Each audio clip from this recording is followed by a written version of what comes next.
to Tim on Jesse Waters right now, so you're actually going to stop talking. Tim will be back on later tonight, by the way. Yeah, he's coming back. Now it seems to be a bit better. Trump did pull back, and I think Homan did state that the reason he's here is not because things have been going fairly well, but hopefully now there's going to be some negotiations where things can calm down. I think the terrifying thing about Minnesota, the situation with Preddy, the situation with Renee Good, is that we're looking at a leftist base in this country that are being radicalized. They're being told that ICE are Nazis, they're Gestapo, they're kidnapping children when none of this is true. It's all exaggerated, and it's resulting in panic. It's resulting in people like Preddy, who otherwise seemed like a good dude. I know a lot of people, they're polarized on this. They want to say either he was, deranged or whatever. I mean, look, the guy was a nurse. He worked for the VA. I don't think he was an evil guy, but he's radicalized. He shows up. He's spitting on cops. He's kicking their car, instigating these fights, and it results in these unfortunate circumstances I don't think anybody wanted to see happen. So it does seem like it's good that Trump is sending in Homan. Homan's toning things down a bit. My concern is that there's a bloodlust that's not going to be satisfied. When Homan comes in and Trump talks with Waltz, protesters went to Tim Waltz's office angry that he would even negotiate. So how we get the temperature down in this country without any kind of serious escalation, I honestly don't know.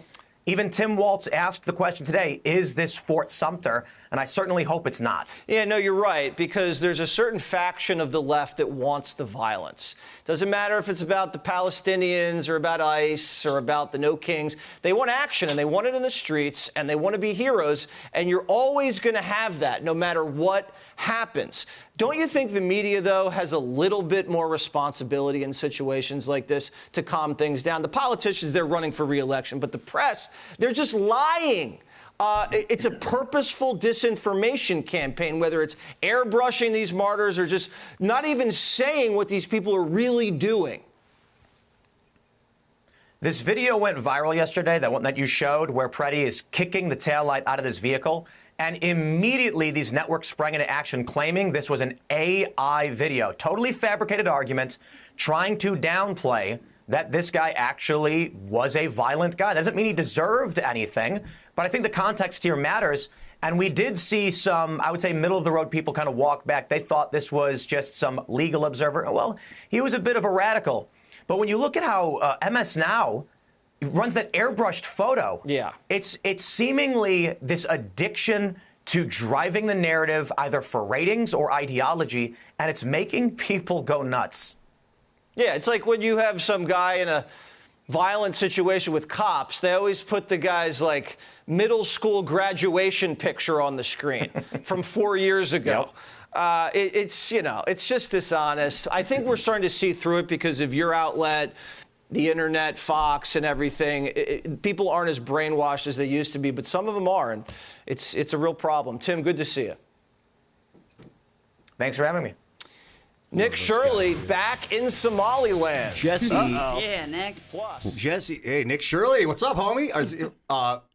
Jesse hit it on the head with it really is up to the media to tone it down. But the media is part of the problem because they are part of basically the Democrat establishment. Well, we're this media, we're the media now. Well, I mean, yes, fair enough. It is to a lesser degree, our responsibility to do what we can to push back.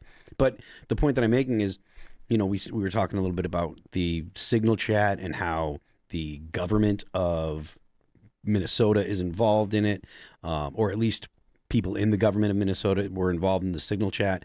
So the media is just the information arm. That's why they did things like make Preddy look like he's he darkened his skin. They made him look a little filled out.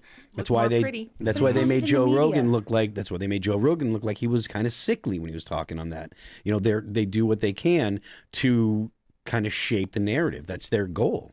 Phil, looks like Serge is about to give me didn't you see the guy from Breaking Bad literally today calling for revolution, right? He was literally calling for revolution. You have I can hear Tim Pool behind me. what? A wild Tim you Pool saw that, enters right? the Did chat. you see that guy? Oh, you got to see this guy. The guy from Breaking Bad is literally up there. We got it pulled up. Yeah, okay. Well, he's out there literally calling for a revolution. You had that Molly Ringwald, who is a ginger and hasn't been relevant in like God knows how long. She's right? calling for mass executions. Yeah, she's calling for mass execution. There was another guy, again, that was saying something the DA, Larry Krasner, was literally saying we're going to hunt down the Nazis and identify them. I mean, it's not like it's the media. It's the people who are front and center in society that are begging. They want the Civil War. They want to listen to what this guy has to say. A lot of times it's, in addition to that, the media that amplifies their message. Even like trying to counter their narrative, sometimes just putting them on TV and saying, look how bad they are, is showing 30 million people the idiot, and then they go to sleep and they think about the idiot they heard earlier and they remember what he said. The people in the media, in the entertainment world that are making these comments, they're making these comments because they feel like it's acceptable because people in the media have been making these comments and because people in Washington have been and making they're not going to be involved. They're going to take off on their private plane and go to Bora Bora while it's all happening, and then they're here to have like whatever's left over.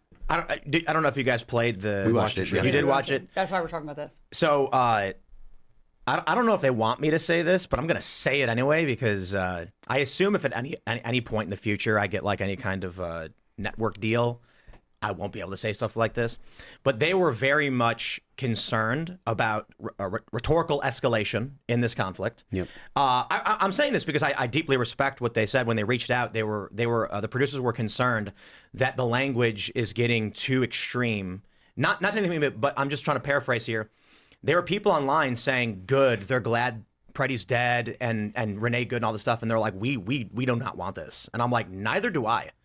And so my view is very much, in any normal circumstance, Preddy would just be some goofy liberal in a hospital, and you'd roll your eyes at his goofy liberal thing, and that'd be the end of it. But what we're seeing with this radicalization, with statements like this, it's driving people to an extreme position where they go out, getting into fights thinking they're fighting this imaginary shadow demon, and it creates what I described as an unfortunate series of events. I don't think any of those agents went out there with the intention to murder anybody or kill anybody. I don't think he went out there with the intention to murder anybody. But I'm going to say this, because I try to be light when I go on Jesse's show. That man absolutely knew what he was doing could result in his death. I don't think he deserved to die or anything like that. But I said it yesterday. I said it this morning. With the killing of Renee Good, he knew full well that these agents are on edge. They are willing to use lethal force. And on more than one occasion, he showed up armed to commit felonies. And I think he knew the circumstances he was creating. I do. So again, I try to be light, because there is you know what Jesse asked me on the show. You guys probably heard. They said, does the media have a responsibility? That's what I'm talking about. That was the first thing I said when you guys wrapped. And that was exactly what the producers were basically saying to me is like, I don't want to put words in their mouth, but we're concerned that the language around this is pushing people to extreme ends. I'm like, agreed. That's just looking for you to be responsible. Like when it comes to the way that you phrase things, they're just like, look, and it makes perfect sense because the left doesn't do it. Well, I guess my point is, I would say, the simplest way, Fox is concerned that, and good. I can't speak for MS Now or any of these other outlets because I don't know, but Fox is genuinely concerned that the rhetoric is pushing people to extreme ends, even on the right. And I agree. And look, it's permission. I said this morning that all of the prominent conservative personalities, people on the right, none of them have celebrated Renee Good's death or said she deserved it or anything like that, or Preddy. They've been very critical of the actions these people chose to take. They've simultaneously criticized the left for celebrating the death of Charlie Kirk. But at the same time, prominent liberal personalities also denounced the death of Charlie Kirk to a great degree, not completely. The issue is it's the run-of-the-mill left. And I always argue it's a tendency it's a generality on the left with a tendency on the right. That is, when you look at the basic people who are commenting on liberal podcasts, posting TikToks, they're celebrating Charlie's death. When you look at the right, they're not. So it's an inverse proportionality. Like 30% of the right is going out and celebrating all this. 70% of the left is going out and celebrating it. The people on the right who are prominent and the people on the left who are prominent largely are trying to dance around the issue. And there's two big reasons. One, I think as much as we want to criticize many of the liberals, they do try to keep things at a certain level, not all of them. And the right certainly does want to, because there's a moral, I don't say this in a derisive way, but a moral superiority of like, we believe killing is wrong. We do not want the conflict. But that being said, the left sees these portion of the right celebrating the death of these people, mocking them, making jokes, and it's creating a tit for tat that's not going to be quelled.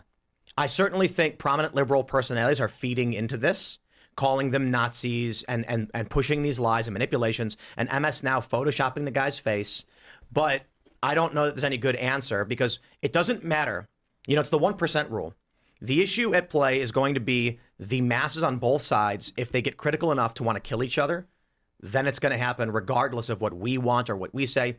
And we come to a point where, you know, I'll say something like, this guy does not deserve this, no one should be killed, and I'll get a blasted comments and replies being like, you're wrong, Tim, you know, it's too late, things like that. That's what's deeply worrying to me in all of this. And I'll say this too. Look, there's a reason I'm associated with the right. And it's because I largely agree with the veterans when they come on this show and they say, you do not want this. Yep. You do not know how bad it's going to get. And then you've got these leftist LARPers that are just like, is it time? Thanks for checking out this clip from Timcast IRL. Make sure to watch the show live Monday through Friday at 8 p.m. Subscribe to this channel, and we will see you all there.